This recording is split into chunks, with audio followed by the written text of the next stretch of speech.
Assalamualaikum warahmatullahi wabarakatuh. Jumpa lagi dengan saya Tutor Gabut Official, The Gabut Official. Selamat siang kawan-kawan. Bagaimana kabarnya? Kumaha daraman? Piye kabare? Ya apa kabare, Cak? Kengken kabare? Apa kareba? Bagaimana kabarnya? Semoga kesehatan dan kebahagiaan selalu menemani hidup Anda. Baik kawan, saya ucapkan terima kasih kepada Anda yang baru pertama kali menemukan channel ini, yang baru pertama kali menemukan Tutor Gabut Official. Jangan lupa di subscribe, kemudian nyalakan loncengnya agar ketika Tutor Gabut Official, The Gabut Official mengupload video baru, Anda mendapatkan notifikasinya. Tak lupa pula salam takzim, terima kasih kepada Anda yang selama ini support Tutor Gabut, yo. Penggemar Tutor Gabut Official, penggemar The Gabut Official, gabut terus, halo. Semoga Anda senantiasa tetap mendukung Tutor Gabut Official ya, agar The Gabut Official selalu semangat mengupload video-video trending saat ini dengan penyampaian yang berbeda. Oke, kita kali ini akan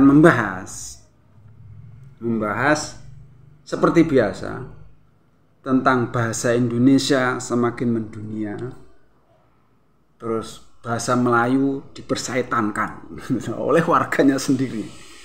Kita akan membahas, melihat masa-masa lalu, kenapa sampai terjadi seperti ini.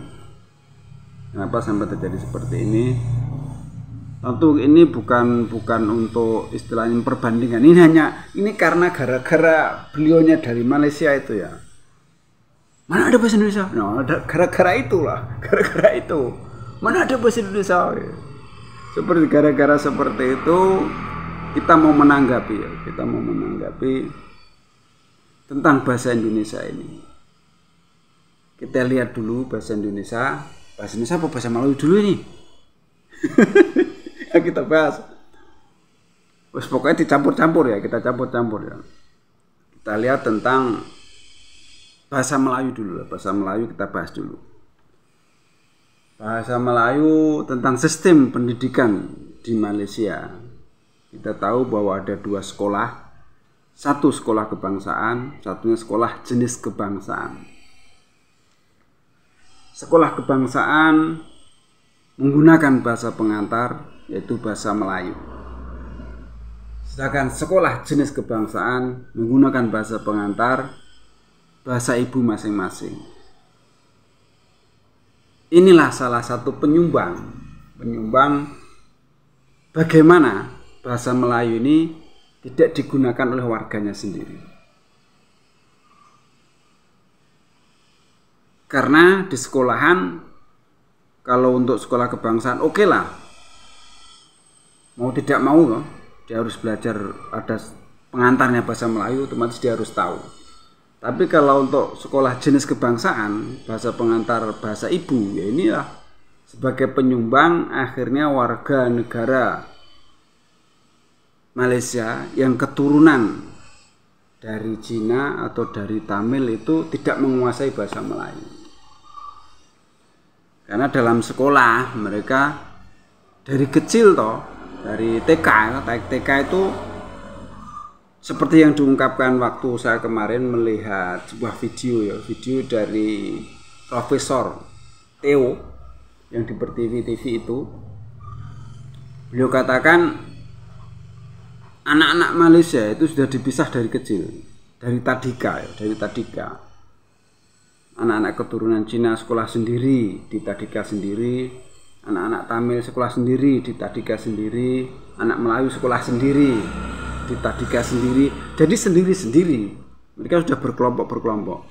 Begitu sudah di sekolah dasar juga begitu, sekolah rendah juga begitu, sampai dia lulus 6 tahun itu dipisah-pisah. Begitu sekolah menengah dia pengen disatukan, dikumpulin dalam satu sekolah, itu kan cukup susah.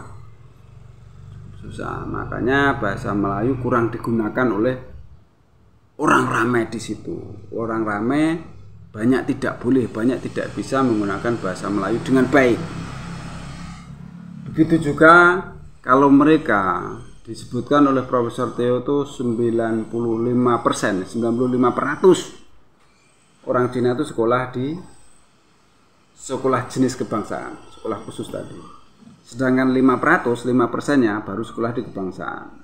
Di sekolah kebangsaan saja dia mendapatkan nilai bagus itu hanya untuk mengejar nilai di mata pelajaran bahasa Melayu. Tetapi dalam keseharian itu tidak digunakan, kawan. Tidak digunakan. Salah satu penyumbang kenapa bahasa Melayu di Malaysia itu tidak dikuasai dengan baik oleh warganya, salah satu penyumbang adalah ini. Sekolah yang dipisah-pisah tadi dan bahasa pengantar di sekolah jenis kebangsaan itu bahasa daerah masing-masing. Itulah penyumbangnya. Kemudian di tahun 2003, kebijakan dari Perdana Menteri waktu itu, Mahathir Mohamad, diwajibkan dari sekolah dasar sampai menengah SMU itu bahasa pengantar untuk pelajaran sains atau IPA dan matematika itu menggunakan bahasa Inggris. Itu dari 2003 loh, dari 2003 ke sekarang itu berapa tahun? Sekarang 2023. Berarti 20 tahun, kawan.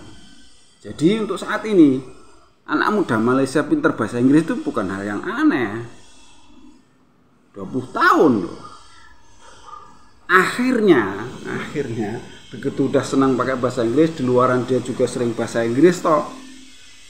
Akhirnya bahasa Melayu terpinggirkan. Begitu bahasa Melayu terpinggirkan, ada seorang profesor yang mengatakan, mana ada bahasa Indonesia? Mana ada bahasa Melayu itu? Mana ada bahasa Indonesia? Kan gitu toh. Terus ada profesor satunya lagi mengatakan, apa salahnya apabila di bahasa Indonesia itu depannya dituliskan Melayu Semang Indonesia, kan gitu toh. Itu menurut kami orang Indonesia salah gitu. Seperti itu. Jadi ketika bahasa Melayu dipinggirkan, istilahnya Profesor Theo itu bahasa Melayu dipersetankan. Dia hanya dikejar nilai waktu sekolah, begitu itu di luar dibiarkan saja, dicuekin, tidak pernah dipakai, jarang dipakai. Seperti itu. Jadi di bahasa Melayu dipersetankan oleh masyarakatnya sendiri, seperti itu, kawan. Oke, bahasa Melayu seperti itu kita pembahasannya ya. Terus sekarang kita bahas bahasa Indonesia. Kenapa tuh bahasa Indonesia itu sekarang kok semakin mengakar, semakin bagus, semakin mendunia bisa dibilang. Anda tahu pengikraran Kongres Sumpah Pemuda 1928, tanggal 28 Oktober 1928 itu ikrar pemuda-pemudi Indonesia berbangsa satu bangsa Indonesia, bertanah air satu tanah air Indonesia, berbahasa satu bahasa Indonesia. Dari situlah bahasa Indonesia disepakati sebagai bahasa pemersatu bangsa. Kenapa?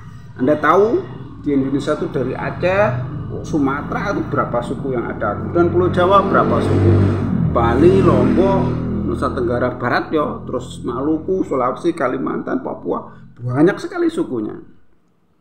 Makanya pada waktu itu disepakati saat 1928 itu juga bukan hal yang mudah, itu rumit itu disepakati bahwa menyepakati bahasa Indonesia lah sebagai bahasa pemersatu. Mengambil dari bahasa Melayu Rio. Bahasa Melayu Rio dijadikan bahasa Indonesia, disepakati sebagai bahasa pemersatu bangsa, seperti itu toh. Berjalannya waktu Indonesia merdeka, dimasukkan undang-undang kan bahasa Indonesia sebagai bahasa kebangsaan. Jelas ini resmi, jadi tidak bisa Profesor Malaysia bilang mana ada bahasa Indonesia, tidak bisa seenaknya gitu. Saya tidak tahu konteksnya ini apa ini beliau ini kan gitu toh. Kalau konteks saat ini sebenarnya juga kurang elegan dan itu juga tidak bagus karena kan bahasa Indonesia sudah dimaktub di dalam undang-undang sebagai bahasa kebangsaan. Seperti itu. Harusnya dia tidak bilang seperti itu. Kawan ya. Terus kembali ke sini. Terus pendidikan di Indonesia itu strata pendidikan dari TK ya, dari TK, taman kanak-kanak atau Malaysia punya Tadika sampai perguruan tinggi itu bahasa pengantarnya bahasa Indonesia.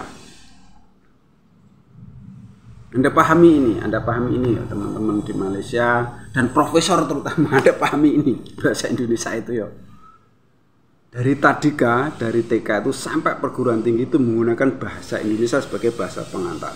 Jadi hal yang wajar kalau orang-orang Indonesia itu udah semakin lengket, istilahnya mendarah daging, baik yang keturunan pribumi dan keturunan pendatang, warga negara asing, warga negara Indonesia keturunan asing.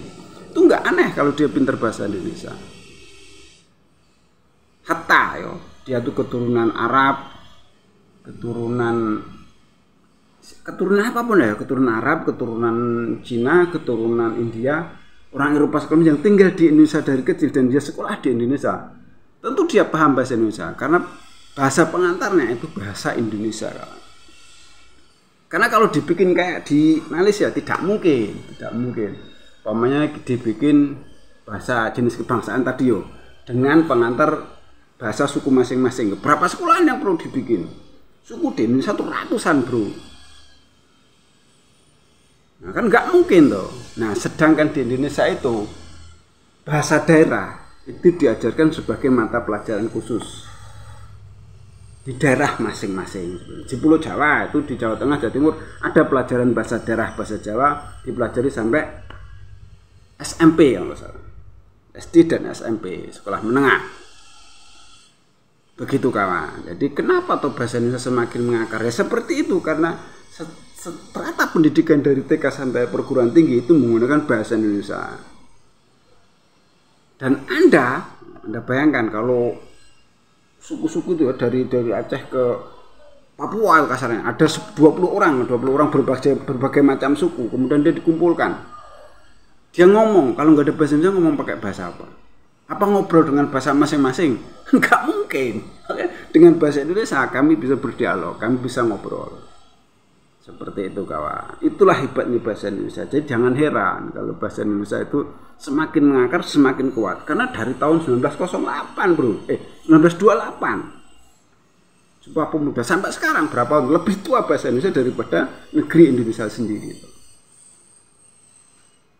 Jangan di Malaysia tidak terjadi seperti itu. Jadi Prof jangan bilang mana ada bahasa Indonesia kan, nggak bisa begitu Prof, nggak bisa seenaknya saja loh. Bahasa Indonesia itu diambil dari bahasa Melayu Riau yang notabene Riau adalah wilayah negara Indonesia. Sebagai akarnya kemudian dikembangkan berbagai macam serapan itu oleh pakar-pakar bahasa di Indonesia dari 1928 sampai sekarang. Oke ya, cukup sekian kita pembahasannya tentang bahasa Melayu dipersetankan dan bahasa Indonesia semakin dijunjung tinggi dan semakin bagus, semakin mendunia. Faktanya seperti itu. Ya cukup sekian, ada salah-salah kata mohon maaf, ada yang baik ambil sebagai pelajaran, yang jelek buang saja. Tutur gabut, official, the gabut, official. Wassalamualaikum warahmatullahi wabarakatuh.